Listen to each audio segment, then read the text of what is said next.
बिस्मिल्लाहिर्रहमानिर्रहीम। अस्सलाम वालेकुम स्टूडेंट्स, मैं हूं हसान फरीद, आपका फिजिक्स टीचर। स्टूडेंट्स, आज हम एक बहुत इंपॉर्टेंट इंस्ट्रूमेंट डिस्कस करेंगे जिसका नाम है माइकलसन्स इंटरफेरोमीटर। ये इंस्ट्रूमेंट किस मकसद के लिए इस्तेमाल होता है और किस तरह से बना होता है, ये जानेंगे हम आज के लेक्चर में। तो स्टूडेंट्स, स्टार्ट करते हैं आज का लेक्चर। स्टूडेंट्स, ये बहुत इंपॉर्टेंट लॉन्ग क्वेश्चन है और ये आपकी बुक ने यहाँ इस पेज पर और नेक्स्ट पेज पर लिखा हुआ है। लेकिन स्टूडेंट्स, आप देख रहे हैं यहाँ पर कोई हेडिंग नजर नहीं आ रही। तो ये लॉन्ग क्वेश्चन किस तरह से अटेम्प्ट करना है ताकि आपको पूरे मार्क्स मिले, उसके लिए मैंने आप लोगों के सामने कुछ हेडिंग्स दी हुई हैं। आप भी इसी तरह से लॉन्ग क्वेश्चन को अटेम्प्ट करेंगे और ये डायग्राम जो है ये भी आप लोग बनाएंगे। इस डायग्राम में क्या है, ये मैं जब कंस्ट्रक्शन की बारी आएगी तो उसमें एक्सप्लेन करूंगा। लेकिन सबसे पहले तो हम देखेंगे कि ये इंस्ट्रूमेंट किसने बनाया था। स्टूडेंट्स, याद रखिएगा, एक शख्स था जिसका नाम था एल्बर्ट ए माइकलसन। तो it is an instrument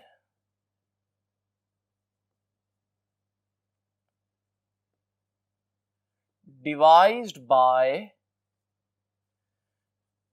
Albert A. Michelson in 1881। तो ये बहुत इंपॉर्टेंट ऑब्जेक्टिव है कि ये इंटरफेरोमीटर किसने बनाया था और कब बनाया था। लेकिन आप सोच रहे होंगे इस इंटरफेरोमीटर का फायदा क्या है। देखें, आपको मालूम है लेंथ मेजर करने वाले बहुत से इंस्ट्रूमेंट्स आप लोग जानते हैं, जिनमें मीटर रॉड है, जिसमें स्क्रू गेज है, वर्नियर कैलिपर है। ये भी लेंथ मेजर करने वाला, डिस्टेंस मेजर करने वाला इंस्ट्रूमेंट है। लेकिन खास बात क्या है, ये बहुत प्रिसाइज मेजरमेंट कर सकता है, यानी डेसिमल के बाद बहुत सी प्लेसेस आपको बता सकता है। तो स्टूडेंट्स, पर्पस इसका क्या है? टू मेजर डिस्टेंस या लेंथ भी कह सकते हैं, वेरी प्रिसाइजली, बहुत ज्यादा प्रिसाइजली। अब ये ऐसा कौन सा प्रिंसिपल यूज करता है कि ये इतना प्रिसाइज डिस्टेंस मेजर कर सकता है? तो स्टूडेंट्स, याद रखिएगा, ये लाइट की इंटरफेरेंस पर काम करता है। किस तरह से वो हम इसकी थ्योरी में देखेंगे, लेकिन फिलहाल आप लोग प्रिंसिपल में ये लिख लें कि works on the principle of interference of light. तो लाइट की इंटरफेरेंस पे ये काम करता है। नाउ स्टूडेंट्स, अब हम जानेंगे इसकी कंस्ट्रक्शन। तो मैं यहां पर इसके कंस्ट्रक्शन पार्ट्स लिखूंगा और साथ साथ मैं आपको यहां पर बताऊंगा कि कौन सा कंस्ट्रक्शन पार्ट कहां पर है। जरा देखिए स्टूडेंट्स, सबसे पहले तो आप लोगों ने याद रखना है कि आपने एक लाइट सोर्स लेना है। लेकिन याद रखिएगा, अभी तक इस चैप्टर में जहां भी लाइट सोर्स की बात है, हम पॉइंट सोर्स की बात करते थे। आज हम जो लाइट सोर्स लेंगे वो पॉइंट सोर्स नहीं होगा, बल्कि वो एक एक्सटेंडेड लाइट सोर्स होगा।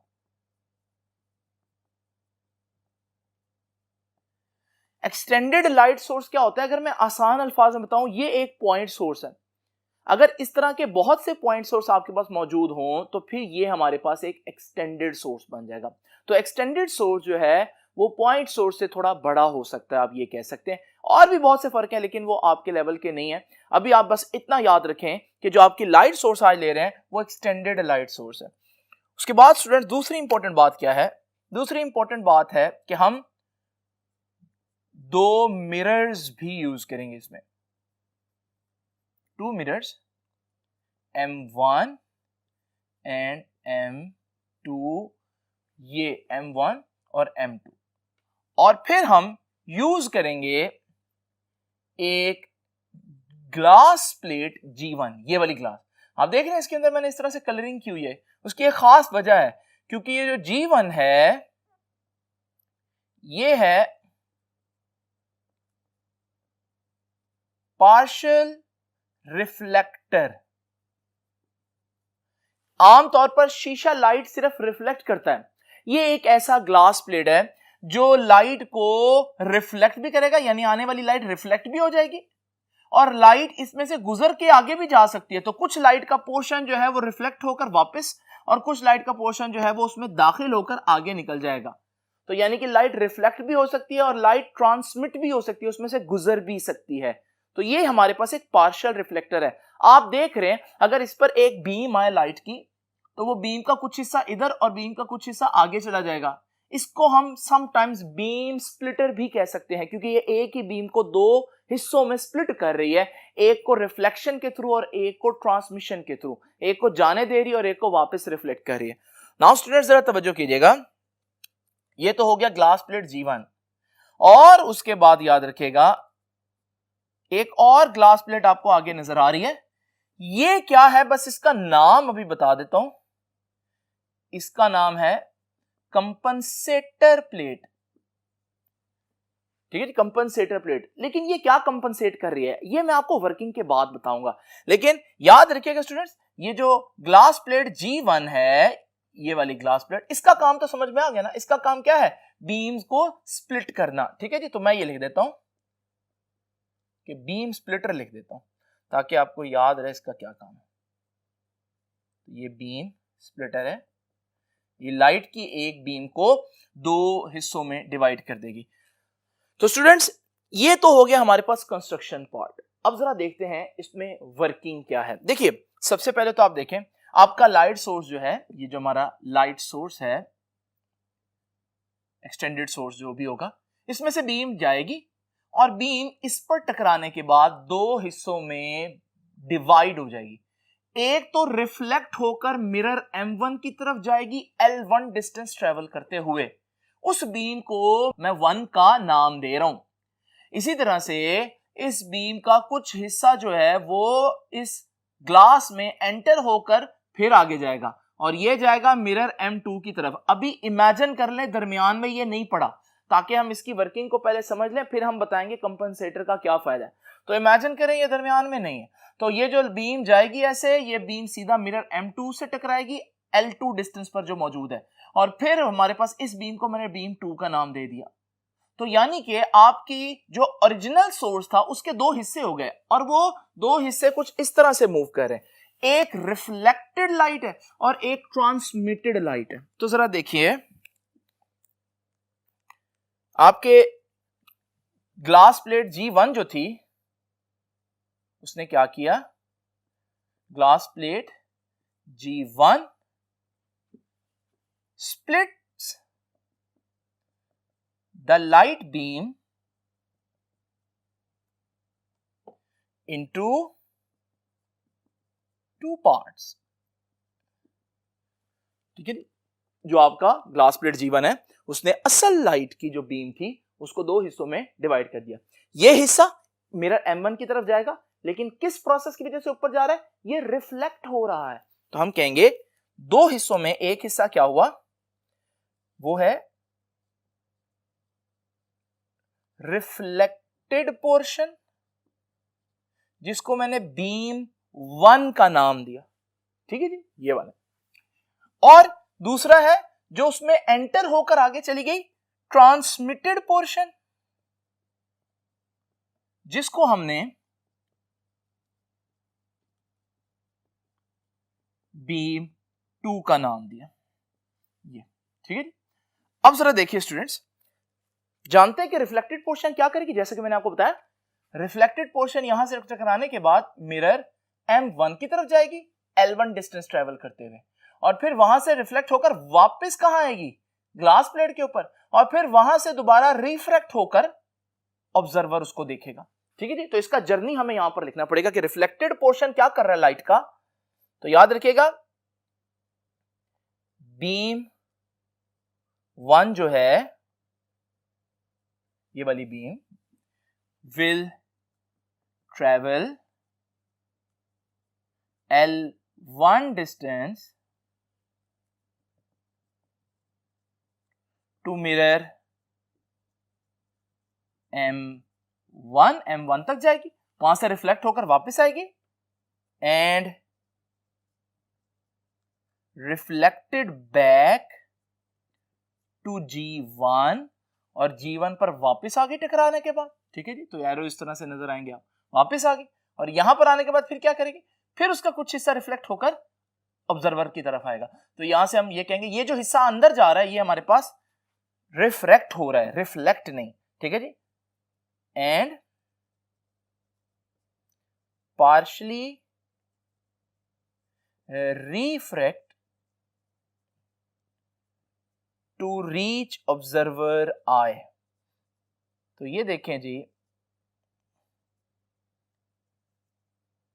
आपने देखा ये इसका जो रिफ्लेक्टेड पोर्शन था ये वाला, इसका जर्नी एक दफा फिर देख ले। लाइट यहां से आई, ये हिस्सा रिफ्लेक्ट हुआ, मिरर M1 तक गया, वहां से रिफ्लेक्ट होकर वापस आया और यहां से फिर ट्रांसमिट होकर या रिफ्रैक्ट होकर ऑब्जर्वर की आंख तक पहुंच गया। तो स्टूडेंट्स आप लोग जर्नी भी देख लें, उसका सफर भी देख लें और उसकी मंजिल देखें, कहां पहुंचा वो, ऑब्जर्वर आए। अब वो ऑब्जर्वर जो है वो टेलीस्कोप लगाकर इस सारे सिनेरियो को ऑब्जर्व कर रहा होगा। वो क्या ऑब्जर्व करेगा वो हम बाद में डिस्कस करेंगे, लेकिन अब आप लोगों ने रिफ्लेक्टेड पोर्शन को अच्छी तरह से डिस्कस कर लिया। Now let's talk about the transmitted portion, वो लाइट का हिस्सा जो बजाय रिफ्लेक्ट होने के ग्लास में एंटर होकर आगे चला गया था। तो जरा देखिए स्टूडेंट्स, इसको जरा देखिए हमारे पास। तो बीम 2 क्या कर रही है, बीम 2 यहां से ग्लास प्लेट G1 में से ट्रांसमिट हो गई, ठीक है जी। Beam 2 will travel L2 distance, ये L2 डिस्टेंस कहां तक पहुंचेगी फिर, मिरर M2 पर, ठीक है जी। Beam 2 will travel L2 distance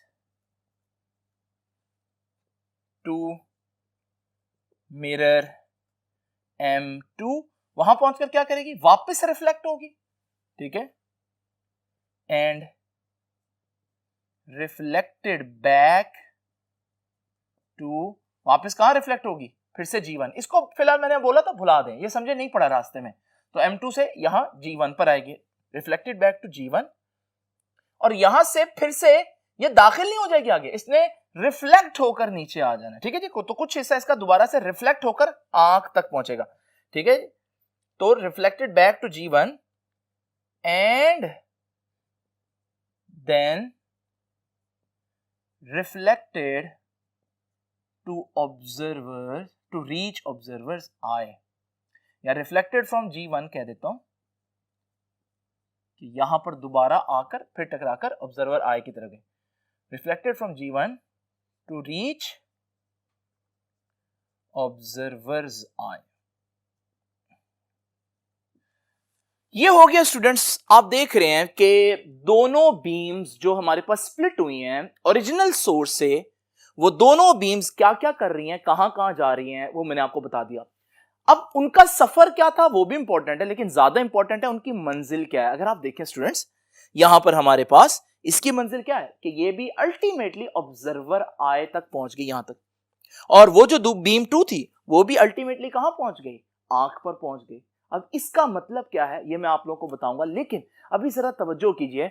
सबसे पहले हम ये डिस्कस करते हैं कि हमारे पास ये जो बीम स्प्लिटर है इसका क्या फायदा है। उसके लिए हमें क्या करना पड़ेगा, इसको थोड़ा सा इमेजिन करना पड़ेगा। जरा तवज्जो करें स्टूडेंट्स, ये जो डायग्राम मैंने आपको सामने बनाई है ये रियलिटी में कैसी दिखेगी, आइए जरा इसको देखते हैं डिटेल में। ये देखिए, ये हमारे पास ग्लास प्लेट G1 है जो आपको मालूम है पार्शियल रिफ्लेक्टर है, यानी कुछ लाइट को रिफ्लेक्ट भी कर सकती है और कुछ लाइट को ट्रांसमिट भी कर सकती है।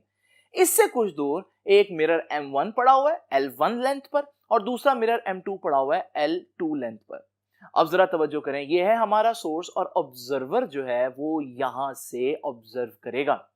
अब होगा क्या, जरा तवज्जो करें, वही सारी बात जो मैंने अभी आपको बताई कि सोर्स से एक लाइट बीम निकलेगी। ये लाइट बीम जब ग्लास प्लेट G1 पर टकराएगी तो आपको मालूम है ना, ये जो ग्लास प्लेट है क्या कर सकती है, इसका कुछ हिस्सा जो है वो रिफ्लेक्ट करेगी और वो मिरर M1 की तरफ जाएगा, और कुछ हिस्सा जो है वो ट्रांसमिट हो जाएगा और वो मिरर M2 की तरफ जाएगा। अब ये जो हिस्से जा रहे हैं ये उन मिरर्स से टकराकर फिर वापस आएंगे। जब ये मिरर से टकराकर वापस आएंगे ग्लास प्लेट G1 से फिर टकराएंगे और हमारे पास ये अल्टीमेटली आंख तक पहुंचेंगे। तो ऑब्जर्वर इनको स्टडी करेगा। ये है हमारे पास माइकलसन इंटरफेरोमीटर का एक कॉन्सेप्ट जो आप लोग देख रहे हैं।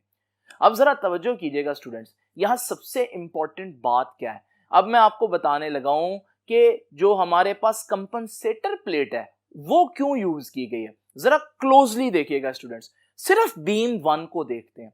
तो बीम 1 थी वो जो रिफ्लेक्ट हुई थी, जरा देखें, हम बीम की शक्ल में अगर देखें तो ये हमारे पास एक रे आ रही है लाइट की, और ये रे जो है वो ग्लास प्लेट से टकराई।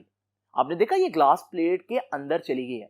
अब ये इसके अंदर वाले हिस्से से रिफ्लेक्ट होगी और जब रिफ्लेक्ट होकर ये वापस आएगी तो आप देखें इसने इस ग्लास प्लेट के अंदर कितनी दफा ट्रेवल किया? 2 दफा, एक दफा आते हुए, एक दफा वापस जाते हुए।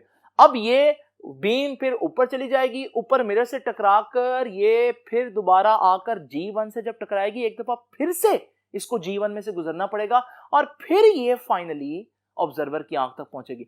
जल्दी से जवाब दें स्टूडेंट्स कि हमारी जो ये बीम है, जो बीम 1 है, उसको कितनी दफा इस ग्लास प्लेट G1 में से गुजरना पड़ा? 3 दफा। अगर नहीं समझ में आया, एक दफा फिर से देख लें स्टूडेंट्स। तो ये रे आई, एक दफा यहां पर ये एंटर हुई, फिर रिफ्लेक्ट होकर वापस ऊपर गई, फिर मिरर से वापस जब आएगी तो फिर से इसको दोबारा से इसमें से गुजरना पड़ेगा। तो ये 3 दफा गुजरी। अब जरा इमेजिन करें, इसको छोड़ दें, बीम 2 को देखें, बीम 2 जो हमारे पास ट्रांसमिट हुई थी। जरा देखें, हमारे पास ओरिजिनल बीम जो है उसका कुछ हिस्सा इस ग्लास प्लेट G1 में से पास किया। जब वो इस ग्लास प्लेट G1 में से पास किया, अब आप ये देखें कि ये हमारे पास मिरर M2 की तरफ रे जा रही है और फिर ये वापस आई और अब के ये इस ग्लास प्लेट G1 में नहीं दाखिल होगी और टकराकर ऑब्जर्वर की आंख तक पहुंच गई। स्टूडेंट्स, ये क्लियरली नजर आ रहा है कि ये जो बीम 2 है ये मिरर में सिर्फ एक दफा गुजरी है और बीम 1 3 दफा गुजरी थी। इससे क्या होगा, इनका पाथ डिफरेंस जो है वो चेंज हो जाएगा, पाथ लेंथ्स चेंज हो जाएंगी। इसको बराबर करना जरूरी है। तो स्टूडेंट्स, मैं क्या करूंगा, मैं दरमियान में यहां पर इसी ग्लास प्लेट G1 के मटेरियल से बना एक और ग्लास प्लेट लिख दूंगा जिसको G2 बोलूंगा। अब जरा देखिएगा ये क्या करते हैं। बीम 2 को दोबारा ऑब्जर्व करते हैं। बीम 2 यहां से एंटर हुई, एक दफा प्लेट में से गुजरी, ग्लास प्लेट में से, और उसके बाद फिर ये आगे जा रही है। अब ये कंपनसेटर प्लेट में से भी एक दफा गुजरेगी, 2 दफा गुजर गई। अब ये आगे जा रही है, मिरर से टकराकर जब वापस आएगी तो फिर से ये कंपनसेटर प्लेट में से गुजरेगी, 3 दफा गुजर गई और फिर ये आकर यहां से रिफ्लेक्ट होकर ऑब्जर्वर की आंख तक पहुंची। तो इसका मतलब अब ये भी कितनी दफा हमारे पास उस ग्लास प्लेट में से गुजरी? 3 दफा। और बीम 1 के बारे में तो हम पहले ही पढ़ चुके हैं, वो 3 दफा गुजरी। तो इसका मतलब वो जो डिफरेंस आ रहा था हमने खत्म कर दिया, क्या करके? एक ग्लास प्लेट और लगाकर। इसका मतलब ये जो कंपनसेटर प्लेट हमने लगाई है, इसका काम क्या हुआ? इसका काम हुआ पाथ लेंथ्स को बराबर करना। तो ये मैं बात लिख देता हूं कि कंपनसेटर क्या करता है, इसका काम क्या है? To equalize path lengths. तो अब आपको समझ में आ गया होगा कि ये बीच में क्यों बना है। अब इसका मतलब समझ लिया तो बस ये इनफ है। अब मैं इसको बार बार आपके सामने नहीं बनाऊंगा। इसका मतलब आपको पता चल गया कि ये जो रे है ये ऐसे आई थी, एक दफा अंदर गई, फिर वापस आई, फिर ऊपर गई और फिर दोबारा इसमें से गुजरी, तो 3 दफा गुजरी। और ये जो है दूसरी रे, अब वो भी 3 दफा गुजरेगी। ये एक दफा गुजरी, फिर आगे गई, फिर दूसरी दफा गुजरी, फिर वापस टकरा कर आई तो तीसरी दफा गुजरी और फिर यहां से टकराकर वापस, यानी कि दोनों बीम्स 3 दफा जो है वो हमारे पास उस मटेरियल में से गुजरेंगी, तो उनके पाथ लेंथ जो है वो इक्वलाइज हो जाएंगे। ये है हमारे पास कंपनसेटर प्लेट का फायदा।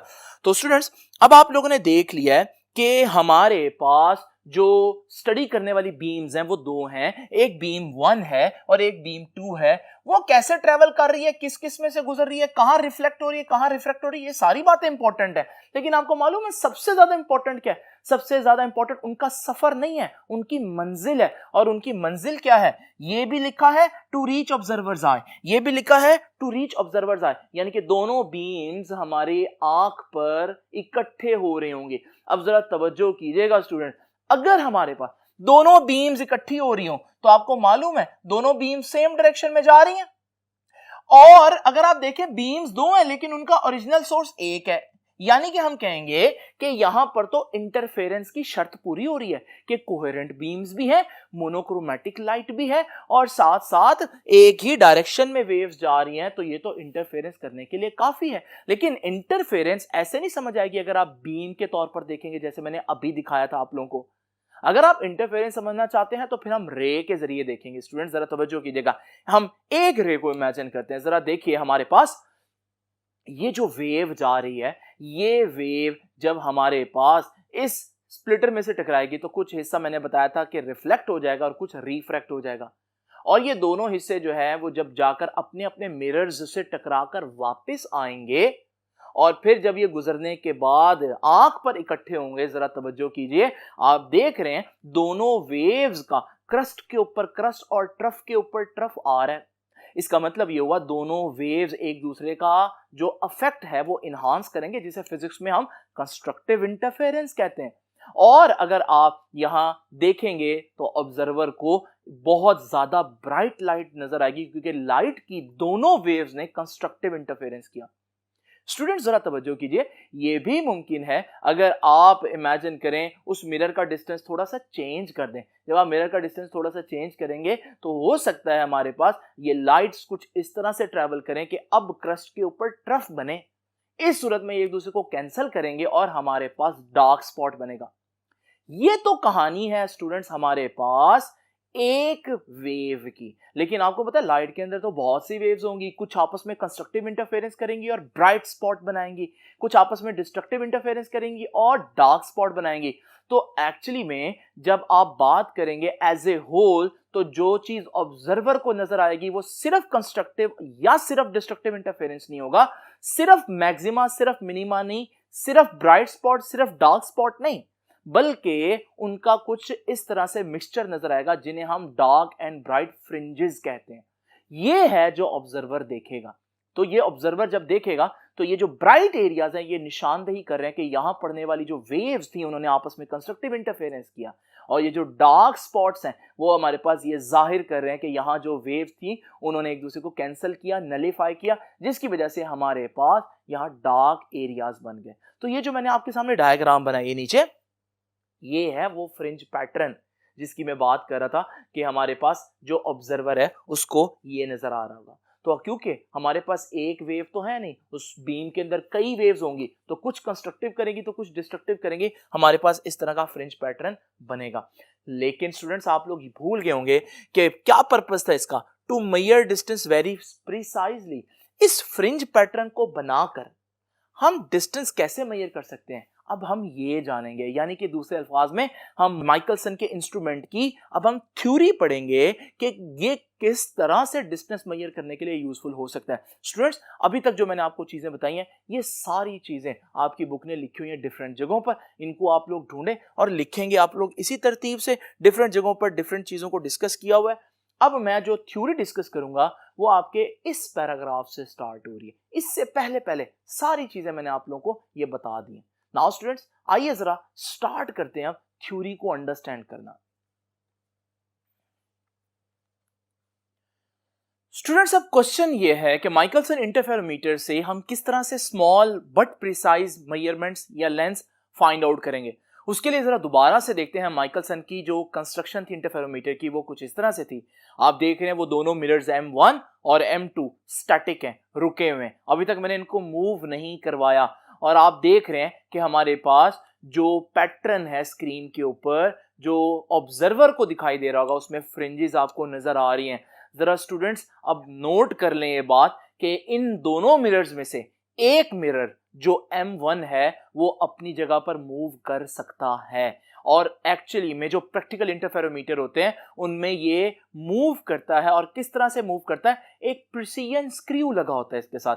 आप उस स्क्रू को जब घुमाएंगे तो ये मिरर अपनी जगह पर आगे पीछे मूव करेगा। लेकिन आपने स्टूडेंट्स नोट किया जैसे जैसे ये मिरर आगे पीछे मूव किया वैसे वैसे जो हमारे पास फ्रिंज पैटर्न है वो भी चेंज होना शुरू हो गया। उसकी वजह बड़ी क्लियर है कि पहले दोनों वेव्स जो हैं कुछ और डिस्टेंस ट्रैवल कर रही थी, लेकिन जब आपने एक मिरर को थोड़ा सा मूव किया तो उसने जो वेव ने ट्रैवल किया वो डिफरेंट डिस्टेंस ट्रैवल किया, तो उनका पाथ डिफरेंस चेंज हो गया, तो उनका फ्रिंज पैटर्न भी चेंज हो गया। तो ये है सबसे इंपॉर्टेंट बात कि अगर आपका मिरर मूव करेगा तो जो फ्रिंज पैटर्न आपको दिखाई दे रहा है वो फ्रिंज पैटर्न मूव करना शुरू हो जाएगा। इसी में सारी इंपॉर्टेंट बात है। मुझे नहीं मालूम कि मिरर कितना मूव करेगा, लेकिन मैं फ्रिंज क्योंकि इतनी बड़ी मुझे नजर आ रही हैं तो उनकी मूवमेंट बड़ी विजिबल है, उनकी मूवमेंट को मैं देख भी सकता हूं, मेजर भी कर सकता हूं, और उनकी मूवमेंट को ऑब्जर्व करके मैं हिसाब लगाऊंगा, पता लगाऊंगा, कैलकुलेट करूंगा कि मिरर ने कितना मूव किया होगा।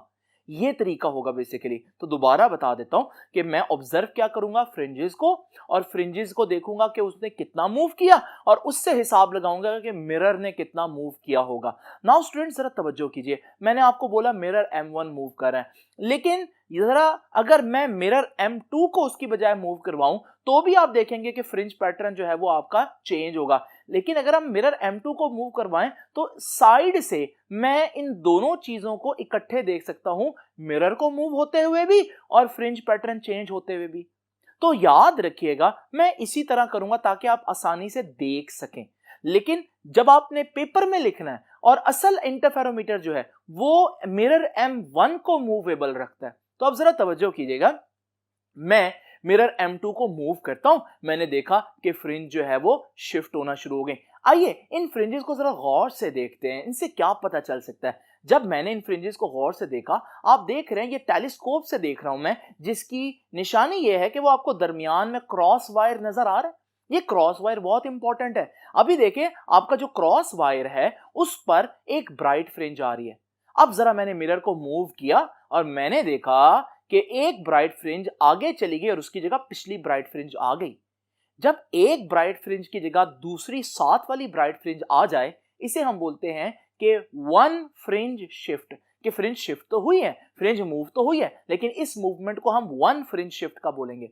और अगर आपको वजह पता हो तो वो ये है कि फ्रिंज शिफ्ट एक तब होती है जब दोनों वेव्स में से वो वेव्स जिसका मिरर मूव किया है उसने एक पूरी वेवलेंथ एक्स्ट्रा ट्रेवल की हो। इसका मतलब वन फ्रिंज शिफ्ट कब होगी, जब पार्ट डिफरेंस दोनों वेव्स का वन वेवलेंथ हो जाए।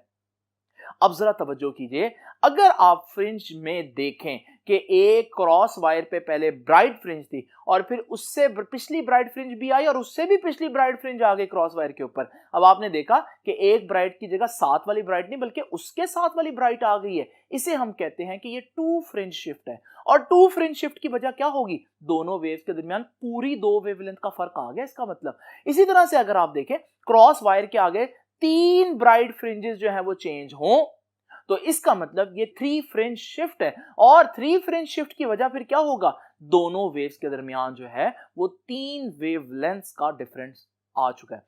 नाउ स्टूडेंट्स ये देख रहे हैं आप लोग कि मैं फ्रिंज शिफ्ट से ये अंदाजा लगा सकता हूं कि वेव के दरमियान कितना पाथ डिफरेंस आ चुका है। लेकिन अब मुझे तो ये अंदाजा लगाना है कि मिरर ने कितना मूव किया होगा। तो जरा स्टूडेंट्स अब जरा तवज्जो से देखिएगा, दोबारा से देखते हैं। फ्रिंज पैटर्न था और हमारे पास क्रॉस वायर के ऊपर जो है वो एक ब्राइट फ्रिंज आ रही है। जरा देखें, अगर एक ब्राइट फ्रिंज की जगह पिछली ब्राइट फ्रिंज आ जाए तो इसका मतलब कितना फ्रिंज शिफ्ट हुआ, एक फ्रिंज शिफ्ट हुआ। इसका मतलब दोनों वेव्स के दरमियान पूरी वेवलेंथ का डिफरेंस आ गया, तो पार्ट डिफरेंस वन वेवलेंथ हो गया, एक लैम्डा पूरा। लेकिन स्टूडेंट्स अब आप सोच रहे होंगे कि मिरर ने कितना मूव किया होगा, और आप सोचें कि अब एक वेव दूसरे के मुकाबले में वन वेवलेंथ एक्स्ट्रा कवर कर रही है, पार्ट डिफरेंस वन वेवलेंथ है, तो इसका मतलब मिरर वन वेवलेंथ पीछे गया होगा। नहीं स्टूडेंट्स, मिरर उसका आधा गया होगा, क्योंकि अगर मिरर आधी वेवलेंथ पीछे जाए तो फिर ये वेव जाते हुए भी आधी वेवलेंथ कवर करेगी और आते हुए भी आधी वेवलेंथ कवर करेगी, तो उसने कितना एक्स्ट्रा डिस्टेंस ट्रेवल कर लिया, पूरी वेवलेंथ एक्स्ट्रा ट्रेवल कर ली, लैम्डा। इस वजह से हमारे पास एक फ्रिंज शिफ्ट हुई थी।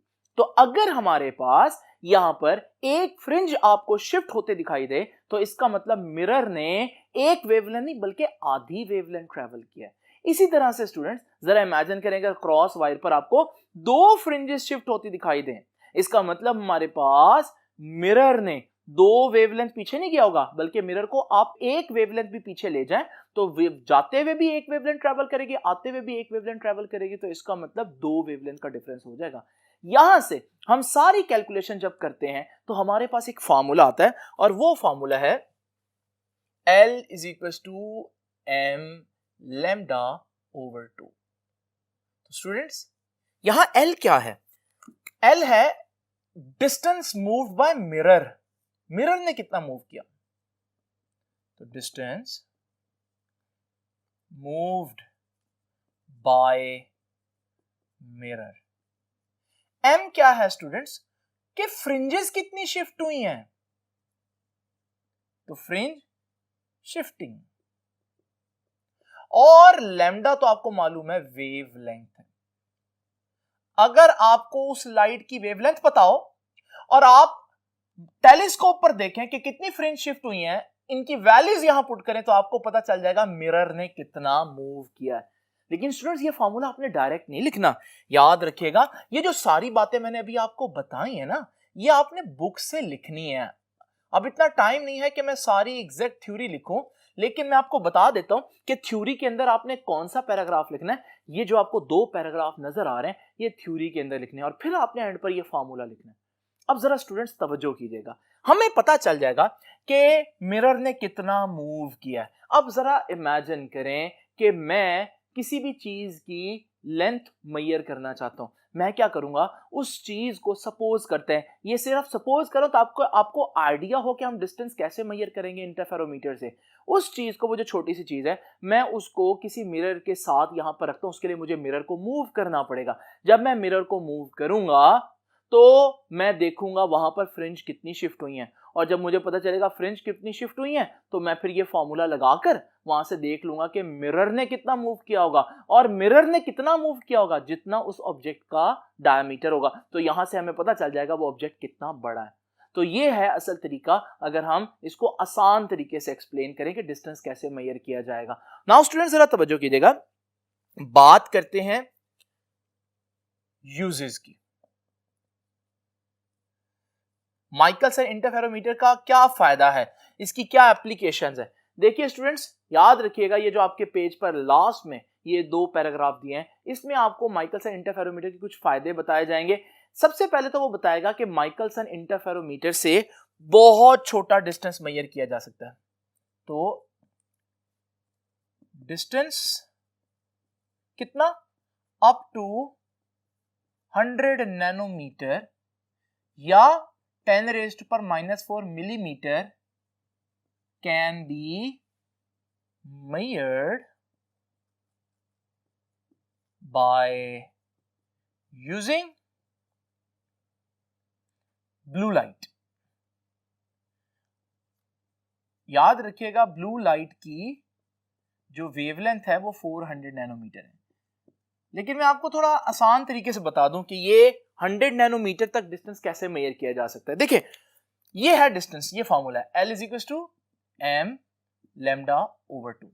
आप चाहते हैं कम से कम डिस्टेंस मेजर करना, स्मॉलेस्ट डिस्टेंस।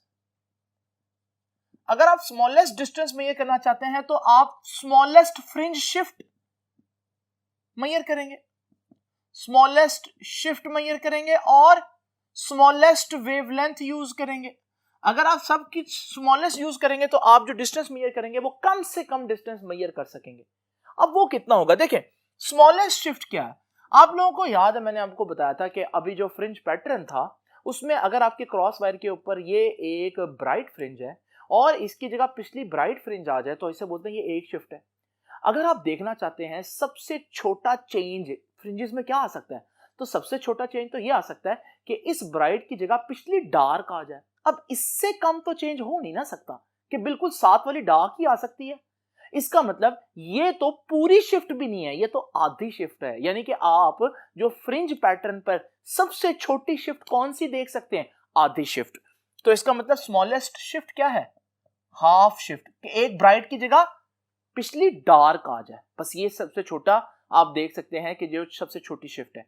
अब जरा तवज्जो कीजिए स्टूडेंट, स्मॉलेस्ट वेवलेंथ आपको मालूम है आपकी विजिबल लाइट के अंदर सबसे छोटी वेवलेंथ है 400 नैनोमीटर, जो कि ब्लू लाइट की है।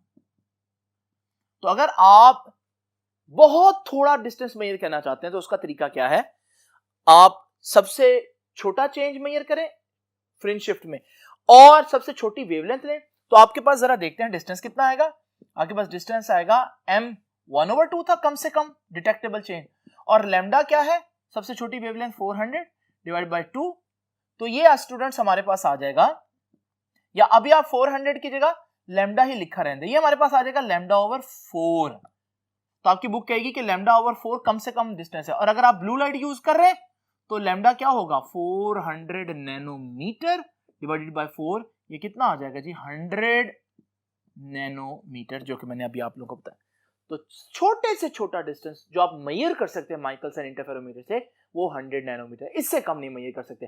और आपको मालूम है जो किसी भी इंस्ट्रूमेंट से सबसे छोटा डिस्टेंस मेजर किया जा सके उसे लीस्ट काउंट भी कहते हैं। तो आप एक किस्म का इसको लीस्ट काउंट कह सकते हैं माइकलसन इंटरफेरोमीटर का। स्टूडेंट्स याद रखिएगा, दूसरा फायदा क्या है कि हम लोगों ने डिफाइन किया standard metre.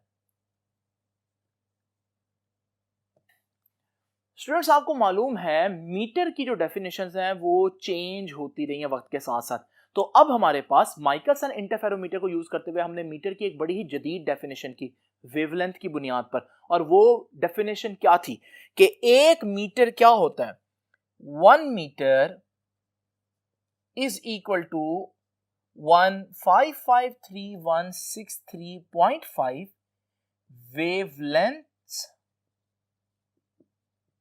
of red cadmium light. कि कैडमियम की जो रेड लाइट है उसकी अगर इतनी वेवलेंथ हो तो हमारे पास 1 मीटर कहलाएगा।